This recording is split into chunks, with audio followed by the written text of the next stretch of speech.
रतन टाटा। ये नाम है इंटेग्रिटी, इनोवेशन और कंपैशन का। टाटा ग्रुप के चेयरमैन, उन्होंने इंडिया के ओल्डेस्ट और लार्जेस्ट कंपनीज में से एक को नई ऊंचाइयों तक पहुंचाया। उनका सफर सिर्फ बिजनेस सक्सेस की कहानी नहीं है, बल्कि विजनरी लीडरशिप का एक उदाहरण है। उन्होंने हमें दिखाया कि बिजनेस अच्छाई के लिए एक जरिया बन सकता है। उन्होंने यह साबित किया कि प्रॉफिट्स और प्रिंसिपल्स साथ साथ चल सकते हैं। रतन टाटा का टाटा ग्रुप में काम करने का तरीका इंडियन मार्केट को डीपली अंडरस्टैंड करता था। उनके पास इंडिया के फ्यूचर के लिए एक विजन था। यह विजन बैलेंस शीट्स और प्रॉफिट मार्जिन से कहीं आगे था। उनका मकसद एक बेहतर इंडिया बनाना था, एक ऐसा इंडिया जहां प्रोग्रेस और प्रॉस्पेरिटी हर नागरिक तक पहुंचे। उनकी लीडरशिप में ह्यूमिलिटी और एम्पैथी थी। वो हमेशा लोगों को पहले रखते थे, फिर चाहे वो उनके एम्प्लॉइज हों, कस्टमर्स हों या कम्युनिटी हो। यही पीपल सेंट्रिक अप्रोच टाटा की सक्सेस का सबसे बड़ा कारण बना। ये आज भी पूरी दुनिया के लीडर्स को इंस्पायर करता है। रतन टाटा की लीडरशिप बिजनेस के आम तरीकों से अलग थी। वो समझते थे कि असली प्रोग्रेस बाउंड्रीज को पुश करने और स्टेटस क्वो को चैलेंज करने में है। इनोवेशन में यही विश्वास टाटा ग्रुप के जबरदस्त ग्रोथ के पीछे का ड्राइविंग फोर्स बना।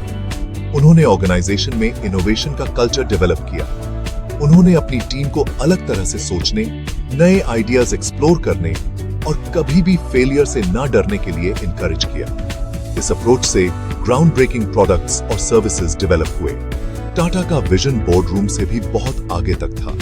उन्होंने टाटा ग्रुप जैसी कंपनी लीड करने के साथ आने वाली सोशल रिस्पॉन्सिबिलिटी को पहचाना। उनका मानना था कि बिजनेसेस का यह नैतिक दायित्व है कि वो सोसाइटी को वापस कुछ दें। उनकी लीडरशिप में टाटा ग्रुप अपने फिलैंथ्रोपिक एक्टिविटीज के लिए मशहूर हुआ। ये एक्टिविटीज बहुत सारे सोशल इश्यूज पर फोकस करते थे। इनमें गरीबी, एजुकेशन, हेल्थ केयर और डिजास्टर रिलीफ शामिल थे।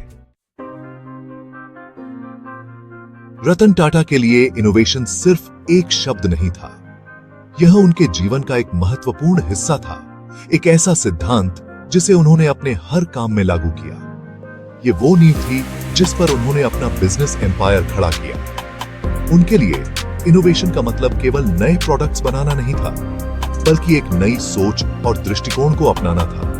उनका मानना था कि ग्रोथ के लिए इनोवेशन बहुत जरूरी है। उन्होंने हमेशा कहा कि बिना इनोवेशन के कोई भी बिजनेस लंबे समय तक टिक नहीं सकता। उन्होंने ये बिलीफ टाटा ग्रुप के हर लेवल में डाला। हर कर्मचारी को यह समझाया गया कि इनोवेशन केवल एक डिपार्टमेंट का काम नहीं है, बल्कि यह हर किसी की जिम्मेदारी है। उन्होंने अपनी टीम को हमेशा नए और बेहतर तरीके से काम करने के लिए इनकरेज किया। उन्होंने एक ऐसा माहौल बनाया जहां हर कोई अपने विचार साझा कर सके और नए सॉल्यूशंस पर काम कर सके। उन्होंने उन्हें आउट ऑफ द बॉक्स सोचने और ऐसे प्रोडक्ट्स एंड सर्विसेज डेवलप करने के लिए चैलेंज किया जो लोगों की जरूरतों को पूरा करें। उन्होंने हमेशा कहा कि इनोवेशन का मतलब है लोगों की समस्याओं का समाधान करना। इनोवेशन पर इस फोकस की वजह से कई आइकॉनिक प्रोडक्ट्स लॉन्च हुए। इन प्रोडक्ट्स ने न केवल मार्केट में धूम मचाई, बल्कि लोगों के जीवन को भी बेहतर बनाया। टाटा के इनोवेशन के प्रति कमिटमेंट का सबसे अच्छा एग्जाम्पल टाटा नैनो का डेवलपमेंट था। यह एक ऐसा प्रोजेक्ट था जिसने पूरी दुनिया का ध्यान खींचा। पीपल्स कार कहे जाने वाली नैनो एक रेवोल्यूशनरी कॉन्सेप्ट थी। यह एक ऐसा कार थी जो आम आदमी की पहुंच में थी और यह एक बड़ी उपलब्धि थी। इसका मकसद लाखों इंडियंस को अफोर्डेबल और सेफ ट्रांसपोर्टेशन देना था। यह एक ऐसा विजन था जो रतन टाटा ने अपने दिल में बसाया था। नैनो आम लोगों के जीवन में बदलाव लाने के टाटा के विजन का प्रमाण थी। यह एक ऐसा प्रोडक्ट था जिसने लोगों को यह विश्वास दिलाया कि वे भी एक कार के मालिक हो सकते हैं।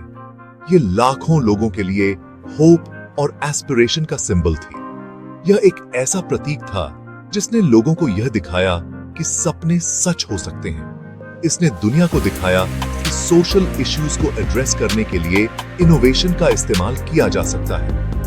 यह एक ऐसा उदाहरण था जिसने साबित किया कि बिजनेस और समाज एक साथ मिलकर काम कर सकते हैं। कहा कि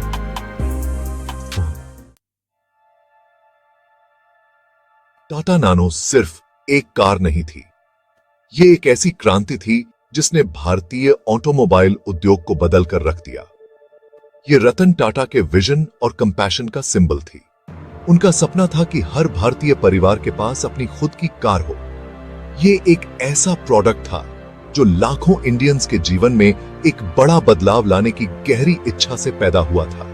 नानो ने उन लोगों को भी कार का सपना देखने का मौका दिया जो पहले इसे अफोर्ड नहीं कर सकते थे। ये आम आदमी को मोबिलिटी की फ्रीडम देने का एक सपना था। नानो ने लोगों को एक नई आजादी दी जिससे वे अपने सपनों को पूरा कर सकें। सिर्फ 1 लाख रुपए की कीमत पर नैनो इंजीनियरिंग और कॉस्ट इफेक्टिवनेस का एक अजूबा थी। इतनी कम कीमत में इतनी बेहतरीन कार बनाना एक बहुत बड़ी उपलब्धि थी। ये टाटा मोटर्स के इंजीनियर्स की इंजीन्यूइटी और डेडिकेशन का प्रमाण थी। उन्होंने हर छोटी से छोटी चीज का ध्यान रखा ताकि नैनो हर किसी के लिए एक्सेसिबल हो सके। उन्होंने एक ऐसी कार बनाने के लिए बहुत मेहनत की जो अफोर्डेबल भी हो और हाईएस्ट सेफ्टी स्टैंडर्ड्स पर भी खरी उतरे। नैनो ने सेफ्टी के मामले में भी कोई समझौता नहीं किया। नैनो के लॉन्च ने पूरी दुनिया में हलचल मचा दी। हर कोई जानना चाहता था कि इतनी सस्ती कार कैसे बनाई गई। इसने ऑटोमोबाइल इंडस्ट्री के एस्टैब्लिश्ड नॉर्म्स को चैलेंज किया। नैनो ने दिखाया कि कम कीमत में भी बेहतरीन गुणवत्ता और परफॉर्मेंस दी जा सकती है। इसने ये डेमोन्स्ट्रेट किया कि एक सेफ और रिलायबल कार को अफोर्डेबल प्राइस पर बनाना पॉसिबल है। नैनो ने सेफ्टी और अफोर्डेबिलिटी के बीच का गैप खत्म कर दिया। नैनो का इंपैक्ट ऑटोमोबाइल इंडस्ट्री से भी बहुत आगे तक गया। इसने ग्रामीण इलाकों में भी लोगों की जिंदगी को बदल दिया। इसने एंटरप्रेन्योर्स और इनोवेटर्स की एक नई जनरेशन को इंस्पायर किया। नैनो ने उन्हें दिखाया कि इनोवेशन और क्रिएटिविटी से कुछ भी संभव है। इसने ये साबित किया कि पैशन और डिटर्मिनेशन के साथ नामुमकिन से दिखने वाले सपने भी पूरे हो सकते हैं। रतन टाटा का विजन और उनकी डेडिकेशन आज भी लाखों लोगों को इंस्पायर करती है। रतन टाटा समझते थे कि टाटा ग्रुप को ट्रूली ग्लोबल स्टेज पर कंपीट करने के लिए उसे अपने दायरे बढ़ाने होंगे। उन्होंने महसूस किया कि केवल घरेलू बाजार में सीमित रहना पर्याप्त नहीं होगा। एक वैश्विक दृष्टिकोण अपनाना आवश्यक था ताकि कंपनी अंतरराष्ट्रीय स्तर पर अपनी पहचान बना सके। उन्होंने बड़ी ही दिलेरी से कंपनी को अनजान टेरिटरीज में ले गए। यह एक साहसिक कदम था क्योंकि नए बाजारों में प्रवेश करना हमेशा जोखिम भरा होता है। लेकिन रतन टाटा ने इस चुनौती को स्वीकार किया और अपनी टीम को प्रेरित किया कि वे नए अवसरों की तलाश करें और उन्हें भुनाएं। उन्होंने आइकॉनिक इंटरनेशनल ब्रांड्स के स्ट्रेटेजिक एक्विजिशंस का नेतृत्व किया। इन अधिग्रहणों ने न केवल टाटा ग्रुप की प्रतिष्ठा को बढ़ाया बल्कि कंपनी को नई तकनीकों और बाजारों तक पहुंच भी प्रदान की।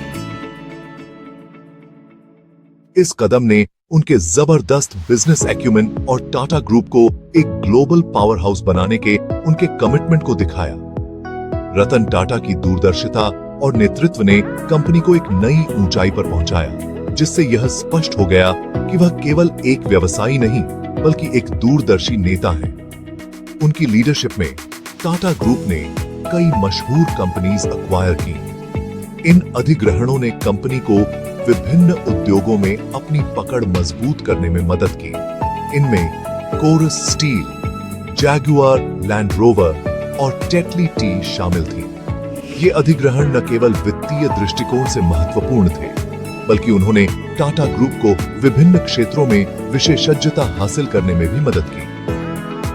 ये एक्विजिशंस सिर्फ टाटा के ग्लोबल फुटप्रिंट को बढ़ाने के लिए नहीं थे। ये अधिग्रहण कंपनी की दीर्घकालिक रणनीति का हिस्सा थे, जिसमें विभिन्न बाजारों में अपनी उपस्थिति को मजबूत करना और नई तकनीकों को अपनाना शामिल था। ये नई टेक्नोलॉजीज एक्वायर करने, नए मार्केट्स में एंटर करने और सबसे जरूरी लेगेसीज को प्रिजर्व करने के लिए थे।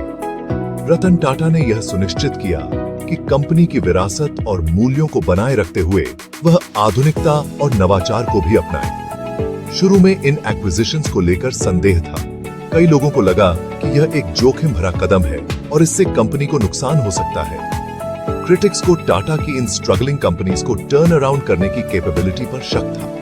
उन्होंने सोचा कि इन कंपनियों को पुनर्जीवित करना एक असंभव कार्य है, लेकिन रतन टाटा ने एक बार फिर अपनी काबिलियत साबित की। उन्होंने न केवल इन कंपनियों को पुनर्जीवित किया, बल्कि उन्हें सफल और लाभदायक उद्यमों में बदल दिया।